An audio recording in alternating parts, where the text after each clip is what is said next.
are you today? I hope you are fine and still stay at home. Now we will continue our lesson, our thematic, and before that, let's pray. Our Father in heaven, we say thank you for your kindness. We say thank you for the good things that you have done in our life. Now we want to start our lesson. Please bless us and guide us. In the name of Jesus Christ, we pray to you. Amen. Okay, students. Now, for today, we will study our thematic from our book, page 98 until 103. Pembelajaran yang keempat. Jadi, sambil memperhatikan, teacher akan membagikan kamu slide. Kamu akan membaca buku kamu dan juga memperhatikan slide yang teacher bagikan. Teacher harap kamu bisa memperhatikannya dengan baik sehingga nanti saat ada tugas-tugas yang teacher berikan, kamu bisa menjawabnya dengan baik. Kamu sudah siap? Oke, kita mulai.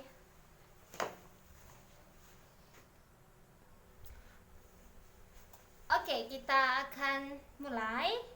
Untuk topik hari ini, kita akan mempelajari beberapa hal.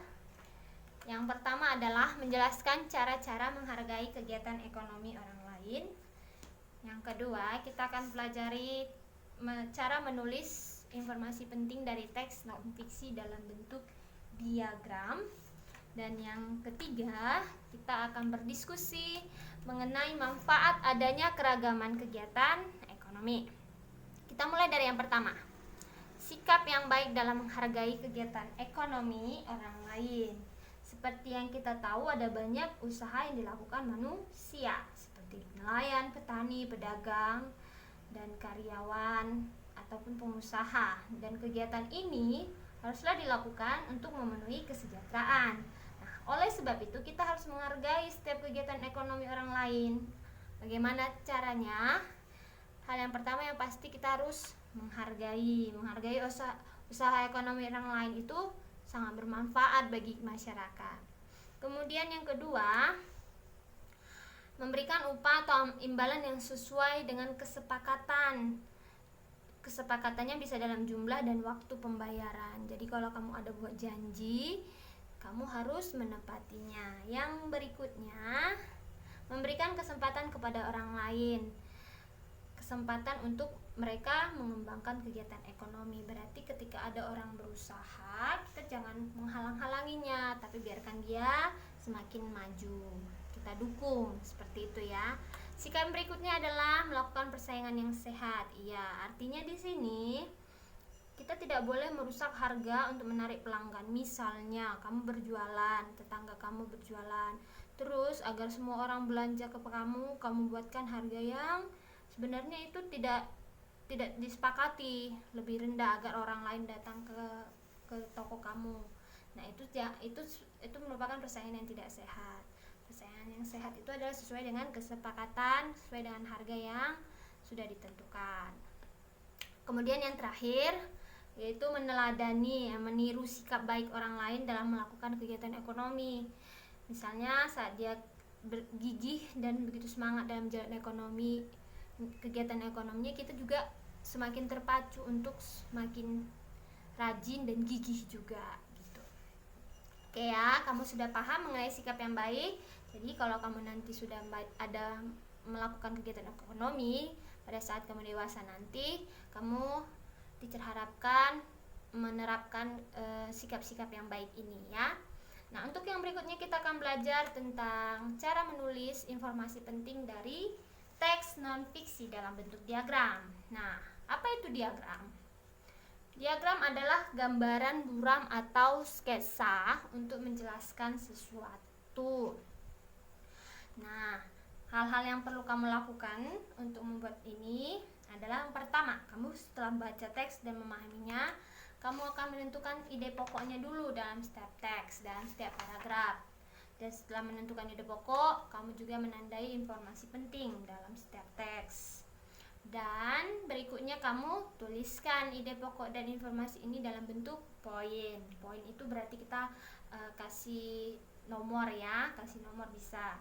Dan yang terakhir kamu tuliskan dalam bentuk diagram. Diagram itu bisa dalam bentuk yang sering kita kerjakan dalam bentuk kotak, dan juga kamu tandai garis panah itu untuk membantu memberikan penjelasan. Nah, kamu bisa buka di halaman 100. Kita akan buat contoh bersama-sama diagram berdasarkan teks yang ada, yaitu teks usaha pengolahan limbah. Oke. Sambil kamu memperhatikan contoh ini, kamu juga boleh menulis di buku kamu, di buku teks kamu, usaha pengolahan limbah kayu. Dari sini kita akan mengambil pertama ide pokoknya dan juga informasi penting. Jadi kita tuliskan dalam poin, dan di sini ada 4 poin ya. Poin yang pertama adalah kita lihat dari paragraf pertama, kita dapatkan ide pokoknya, kemudian kita bisa katakan, kita tuliskan informasi yang ada, yaitu kegiatan ekonomi dapat memanfaatkan limbah buangan industri, misalnya limbah kayu bekas. Kemudian kita lanjut ke paragraf yang kedua. Setelah kita baca paragraf kedua, kita cari tahu ide pokoknya, kemudian kita tuliskan informasi pentingnya, kemudian kita masukkan dalam diagram, yaitu pemanfaatan limbah kayu bekas menjadi salah satu upaya pelestarian lingkungan dan menjadi bisnis yang menjanjikan. Dan paragraf yang ketiga, kamu baca, di situ dijelaskan mengenai pengolahan limbah kayu menjadi apa? Menjadi perabot rumah tangga. Nah, itu bisa kamu tuliskan. Limbah kayu dapat diolah menjadi perabot rumah tangga seperti meja, lemari, pajangan, mainan anak. Dan yang terakhir itu ada kalimat terakhir di paragraf ketiga, yaitu mengenai persaingan usaha yang dilakukan harus secara sehat. Kamu tuliskan, industri rumahan limbah kayu sangat berkembang sehingga perlu adanya persaingan yang sehat antar pengusaha. Nah, ini demikian contoh diagram untuk menuliskan informasi penting dalam sebuah teks. Oke, teacher harap kalian sudah paham. Agar kita lanjutkan ke pembelajaran berikutnya itu ya berdiskusi ya. Oke, ayo kita berdiskusi. Kita buka halaman 101. Apa yang topik yang kita diskusikan, yaitu tentang manfaat adanya keragaman kegiatan ekonomi. Kita sudah pelajari ya.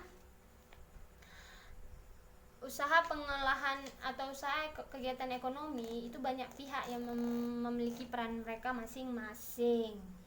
Seperti contoh tadi pengolahan limbah kayu, ada yang sebagai pemahat, ada yang sebagai pencari kayunya, ada yang sebagai perajinnya, ada juga karyawan yang administrasi yang mencatat jual beli, ada yang mengantarkan atau jasa berekspedisi. Nah, itu mereka memiliki keragaman pekerjaan dan juga mereka saling berperan penting dalam pekerjaan mereka masing-masing. Nah, itu ya manfaat adanya keragaman kegiatan ekonomi. Jadi jika pengusaha kayu itu hanya memiliki pengrajin, setelah dia diolah menjadi macam-macam jenis perabotan, setelah itu diapain? Harus ada yang menjual kan. Jadi kalau hanya satu saja jenis pekerjaannya, otomatis usaha kegiatan ekonomi itu tidak berjalan dengan baik. Nah, sekarang kita lihat, kita diskusikan beberapa kegiatan ekonomi. Kamu bisa lihat di halaman 101. Dalam tabel di situ ada 5 kegiatan ekonomi. Kita akan bahas perannya masing-masing. Ya, ada penjahit, pemerah susu, penenun kain, penjual bakso, dan supir angkut beras. Nah, perannya masing-masing. Untuk penjahit yaitu menjahit dan membuat pakaian, pemerah susu mengambil susu sapi, penenun kain membuat kain, penjual bakso menjual makanan, dan supir angkut beras mengantarkan beras. Dan manfaatnya bagi masyarakat adalah: 1. Untuk penjahit, dia mendapatkan bahan sandang yang dapat digunakan sehari-hari. Untuk pemerah susu, mendapatkan susu yang sehat untuk dikonsumsi. Kemudian penenun kain mendapatkan bahan sandang untuk dijahit kembali. Kemudian penjual bakso dengan makanan yang diantar keliling ke masyarakat sekitar. Dan yang supir angkut beras itu dia mengantarkan bahan makanan yang kita konsumsi setiap hari. Jadi setiap kegiatan ekonomi punya peran masing-masing dan itu sangat bermanfaat bagi kita. Nah, mungkin itu saja untuk pelajaran kita hari ini.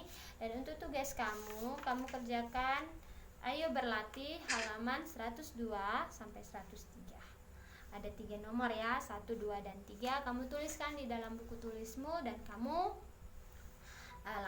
laporkan kepada teacher. Jadi demikian pembelajaran kita hari ini. Teacher harap kalian semua bisa mengerti dan bisa mengerjakan tugas yang ada. Oke, sampai jumpa. Have a nice day.